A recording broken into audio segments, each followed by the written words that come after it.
Dear students, अस्सलाम वालेकुम। मैं उम्मीद है आप लोग खैरियत से होंगे। आज हम फिर थोड़ा स्टार्ट ले लेंगे यहाँ से। जो पेरिसाइक्लिक रिएक्शंस हैं, उसमें भी जो इलेक्ट्रोसाइक्लिक रिएक्शंस है उस पर हम बात करेंगे। आज हम थोड़ी मज़ीद बात इस पे करेंगे कि ये जो मुख्तलिफ सिमेट्री एलिमेंट्स हैं, इसमें प्लेन ऑफ सिमेट्री या C2 एक्सिस के किन किन में पाई जाती है। इस पे पहले भी बात हो चुकी है अगरचे, लेकिन फिर आपकी याद दहानी के लिए मैं बताता चलूँ कि जो आप कैसे आपको कैसे पता चल जाएगा कि किसी भी ऑर्बिटल में कौन सी आया उसमें प्लेन ऑफ सिमेट्री पाई जाती है या उसमें C2 पाई जाती है, ये आप कैसे कंफर्म करेंगे। इसके लिए तो एक तो मैंने आपको वो जो फार्मूले बताए थे कि ये नुड आप काउंट करेंगे, यानी आप क्या देखेंगे, साई एन को देखेंगे तो Sai N equal to n-1, ये फार्मूला आप पुट करेंगे।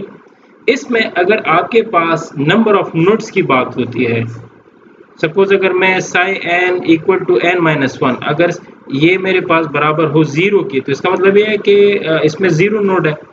कैसे देखिए, साई मैं 1 से स्टार्ट लेता हूँ। अगर मैं n की वैल्यू 1 पुट करता हूँ, सो 1 यहाँ पे 1-1 इक्वल टू 0। तो इसका मतलब ये है कि वेव फंक्शन 1 में नंबर ऑफ नोड्स कितने, 0 है। इसी तरीके से अगर आप इसकी वैल्यू 2 पुट करेंगे तो साई 2 जिसमें n की वैल्यू 2-1 इज इक्वल टू 1, तो इसका मतलब ये है कि साई 2 में नंबर ऑफ नोड्स कितने, 2 है। इसी तरीके से साई 3 में 2 नोड्स है और साई 3 में 3 नोड है। अब ये नोड से हमें क्या इन्फॉर्मेशन मिलती है, नोड को देखते हुए हम कैसे अंदाज़ा लगाएंगे कि इसमें प्लेन ऑफ सिमेट्री है कि C2 एक्सिस है। आप ये देख ले कि अगर आपकी नोड की वैल्यू इवन नंबर है, चूंकि 0 भी एक इवन नंबर है, तो 0 हो या 2 हो या 4 हो या 6 हो, तो उस सूरत में उसमें प्लेन ऑफ सिमेट्री पाई जाती है और C2 उसमें नहीं होता। इसी तरीके से इसका उल्टा ले ले, जो ऑड नंबर होते हैं, जो जिस तरह 1 से स्टार्ट है, 1 है, 3 है, 5 है, 7 है, अगर नोड की वैल्यू 1 है या 3 है या 5 है, 7 है, यानी कि ऑड है, तो उस सूरत में उसमें प्लेन ऑफ सिमेट्री नहीं होगा, बल्कि C2 उसमें पाया जाता होगा। इसकी एग्जांपल हम इधर से देख सकते हैं। ये जो इन्होंने टेबल दिया हुआ था, इधर एक टेबल दिया है इन्होंने, जिसमें वाज़ेह तौर पर देखा जा सकता है। ये देखें, अब देखिए साई 1 है। पहले तो मैं आपको ये बताता चलूं कि ये S और A से क्या मुराद है। S से मुराद ये है symmetric with respect to M। M क्या चीज़ है और C2 क्या चीज़ है, इस पर भी मैं बात करूं कि जो M है, M का मतलब ये है कि प्लेन ऑफ सिमेट्री। ये आपने पिछले सेमेस्टर में भी इसके बारे में पढ़ा होगा कि जो M है, M this is the symbol for the plane of symmetry. तो प्लेन ऑफ सिमेट्री है, प्लेन ऑफ सिमेट्री, ये है प्लेन ऑफ सिमेट्री, ठीक है जी, ये प्लेन ऑफ सिमेट्री है। और ये C2 क्या है, ये एक्सिस ऑफ सिमेट्री है, इसी वजह से इसको A से इंडिकेट अच्छा C2 से करते हैं इसको। C2 एक स्पेसिफिक एलिमेंट ऑफ सिमेट्री हो जाता है इसमें। ये प्लेन ऑफ सिमेट्री, ये C2 एक्सिस ऑफ सिमेट्री। अब इसमें कोई भी ऑर्बिटल इसके लिहाज से या तो सिमेट्रिक हो सकता है या एसिमेट्रिक हो सकता है। सिमेट्रिक से मुराद ये है कि इसमें पाया जाता है, एसिमेट्रिक से मुराद ये है कि इसमें नहीं पाया जाता। अगर मैं 1 को देखूं, यानी वेव फंक्शन 1, ठीक है जी, तो इसका मतलब ये है कि इस वाले ऑर्बिटल में, ये क्या है, ऑर्बिटल से सारे, ये क्या है, मिरर प्लेन, और ये क्या है, axis of symmetry, C2 axis of symmetry. अब अगर इस रो में देखिए, ऑर्बिटल का नाम क्या है, साई 1, ठीक है जी। इसमें हम देखना चाहते हैं कि अगर साई 1 है तो इसकी नोड की वैल्यू क्या होगी, तो नोड की वैल्यू होगी n-1, यानी 1 - 1 इज इक्वल टू 0। सो 0 चूंकि एक इवन नंबर है तो इवन नंबर में प्लेन ऑफ सिमेट्री होता है, इसी वजह से हम कहते हैं कि सिमेट्रिक यानी S with respect to plane of symmetry, मतलब ये कि इसमें प्लेन ऑफ सिमेट्री पाई जाती है। Symmetric as for symmetric with respect to plane of symmetry, और इसी में जब प्लेन ऑफ सिमेट्री है तो जाहिर है इसमें C2 नहीं पाया जाता, इसी वजह से कहते हैं कि anti symmetric with respect to C2, यानी symmetric with respect to plane of symmetry, यानी इसमें प्लेन ऑफ सिमेट्री पाया जाता है। Anti symmetric with respect to C2 मतलब ये कि इसमें C2 नहीं पाया जाता। इसी तरह C2 में देख ले तो इसमें नुड की वैल्यू क्या होगी, साइड 2 में जब हम नुड की वैल्यू कैलकुलेट करते हैं तो n-1 अगर आप पुट करते हैं ऐसे तो इसका मतलब ये है कि n-1 होगा ऐसे n-1,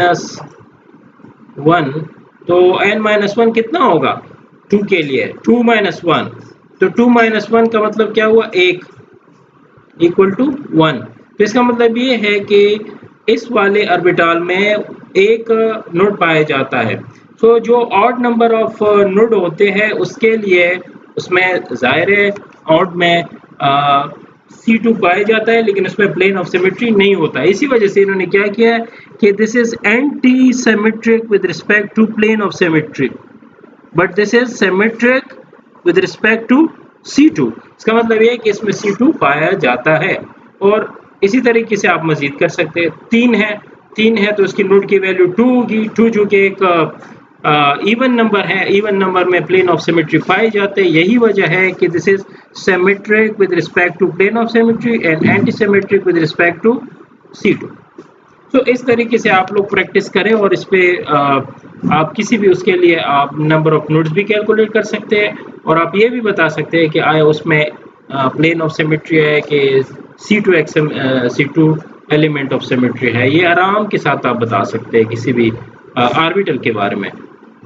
अब अगर हम थोड़ा सा आगे बढ़े इसी में इसमें देखिए सारा कुछ ये बताया गया जो मैं अभी थोड़ी देर पहले आपको कह रहा था कि नंबर ऑफ नोड, तो ये फार्मूला n-1 आप किसी में भी कैलकुलेट इसको कर सकते हैं। एक तो ये बात हो गई, इसमें ये पूरी तरीके से वाजे है, इसमें कोई एम्बिग्विटी नहीं है, आप इसको आराम के साथ समझ सकते हैं। यहाँ से यहाँ पे जो मरहला आता है कि आपके पास मुख्तलिफ डाइईन दिए होंगे, जिस तरह 4n पाई इलेक्ट्रॉन सिस्टम है या 4n+2 पाई इलेक्ट्रॉन सिस्टम है। ये हमारे पास दो चीज़ें हैं, या तो 4n होगा या 4n+2 होगा। तो उसमें हमारे पास कौन कौन से प्रॉब्लम्स पेश आते होंगे उस पर भी हम बात करेंगे। ये देखिए कितने ऑर्बिटल्स है इसमें, देखिए 1 2 3 4 है। तो 4 मैंने जैसे कल बताया था आपको कि एक दरमियान में लाइंस नॉन बॉन्डिंग लाइंस होते हैं, जिसमें नीचे जो होते हैं बॉन्डिंग मोलिकुलर ऑर्बिटल होते हैं और ऊपर एंटी बॉन्डिंग मोलिकुलर ऑर्बिटल होते हैं। यही हमें फ्रंटियर मोलिकुलर ऑर्बिटल थ्योरी बताती है कि आपके पास जो दो हाफ यानी वो बॉन्डिंग होगी, हाफ एंटी बॉन्डिंग होगी। सो उसमें भी फिर हम मज़ीद जो डिफ्रेंशिएशन करते हैं वो ये होता है कि जब भी बॉन्ड फॉर्मेशन होती है कोई टर्मिनल यानी साइक्लोएडिशन, देखिए जब साइक्लाइजेशन होती है इलेक्ट्रोसाइक्लिक रिएक्शन में, वो साइक्लाइजेशन कैसी होती है कि एक का जो एक न्यूक्लियोफाइल दूसरा इलेक्ट्रोफाइल एक सेंटर बन जाता है। सो उसमें फिर क्या होता है कि होमो के इलेक्ट्रॉन चले जाते हैं किसमें, ल्यूमो में। तो होमो के कौन से ऑर्बिटल जो है वो इन्वॉल्व होते हैं बॉन्ड फॉर्मेशन में, तो वो है होमो यानी highest occupied molecular orbital bond formation में इन्वॉल्व होते हैं। और ल्यूमो का कौन सा ऑर्बिटल होता है, ल्यूमो दूसरा कौन सा ऑर्बिटल होता है जो कि बॉन्ड फॉर्मेशन में हिस्सा लेता है एंटी बॉन्डिंग का, तो एंटी बॉन्डिंग का ल्यूमो होता है। तो बॉन्डिंग का होमो और एंटी बॉन्डिंग का की ल्यूमो के साथ मिलके बॉन्ड फॉर्मेशन होती है। सो ये होमो क्या है, हाईएस्ट ऑक्युपाइड मोलिकुलर ऑर्बिटल, और ये लोएस्ट अनऑक्युपाइड मोलिकुलर ऑर्बिटल है, क्योंकि एंटी बॉन्डिंग सारे अनऑक्युपाइड होते हैं, बॉन्डिंग सारे ऑक्युपाइड होते हैं। तो उसमें भी होमो हमारे पास वही होगा जो हाईएस्ट पोजीशन पे होगा बॉन्डिंग में। सो इधर से इलेक्ट्रॉन जाएंगे और ल्यूमो जाहिर है वो क्या होगा, ल्यूमो यहाँ पे वो बनेगा क्या बोलते हैं, ल्यूमो बनता है